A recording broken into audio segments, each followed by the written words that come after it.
के विकास को रोकने की कोशिश की, जबकि ब्रजघाट का विकास, ब्रजघाट का सौंदर्यीकरण हरिद्वार और काशी की तरह होना चाहिए।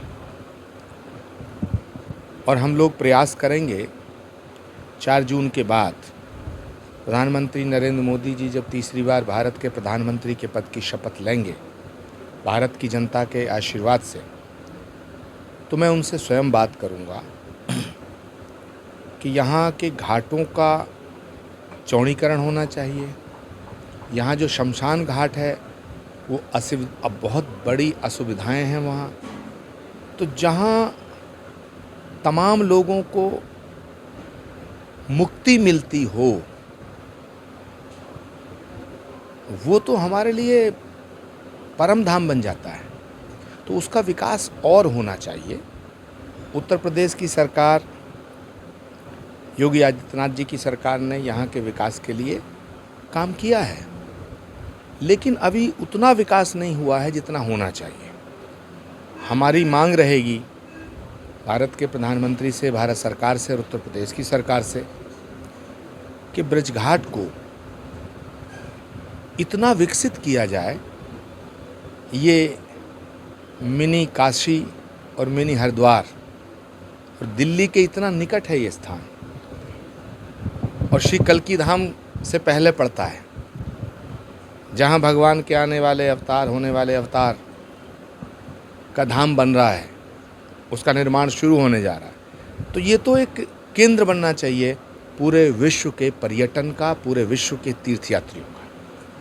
आज प्रधानमंत्री मोदी ने लोकसभा चुनाव को लेकर बनारस में नामांकन भी किया है। 400 पार का नारा है।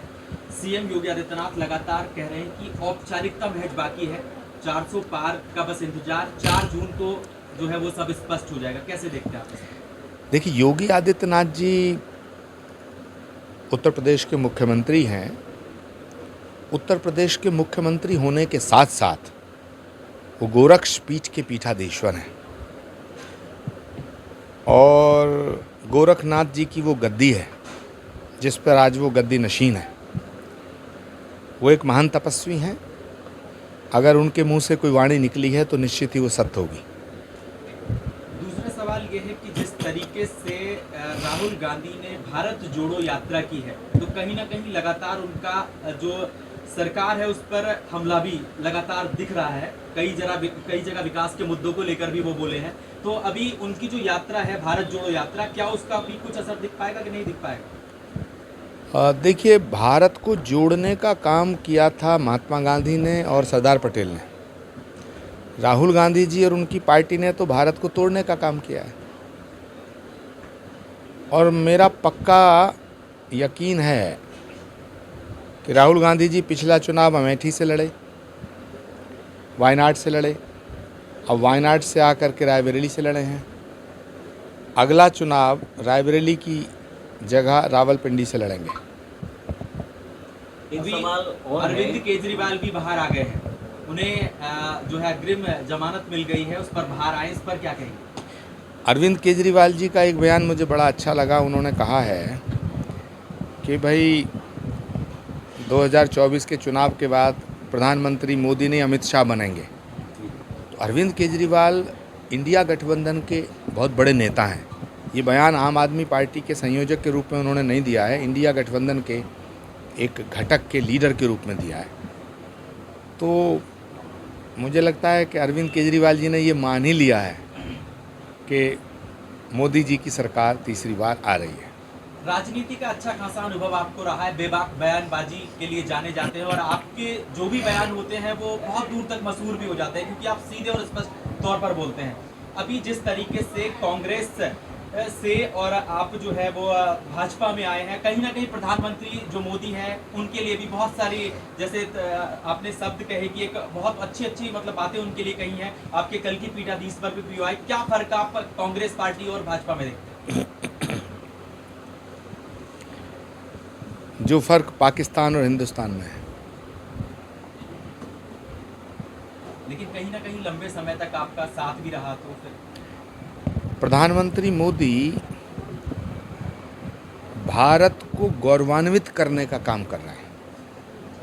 नरेंद्र मोदी जब बोलते हैं, नरेंद्र मोदी पूरी दुनिया में जहाँ जाते हैं वहाँ भारत के गौरव को बढ़ाते हैं, भारत के स्वाभिमान को बढ़ाते हैं। देश के जितने भी प्रधानमंत्री हुए हैं उन्होंने सबने अपने अपने तरीके से अच्छे काम किए, मैं किसी की आलोचना नहीं करना चाहता, लेकिन प्रधानमंत्री मोदी ने जो एक काम सबसे अलग किया है वो है भारत को गौरवान्वित करने का काम।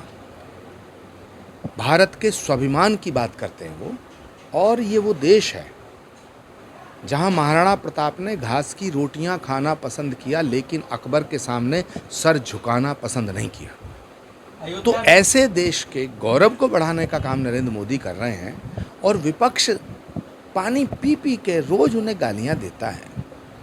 विपक्ष का एकमात्र काम है सुबह उठ करके बिना मुंह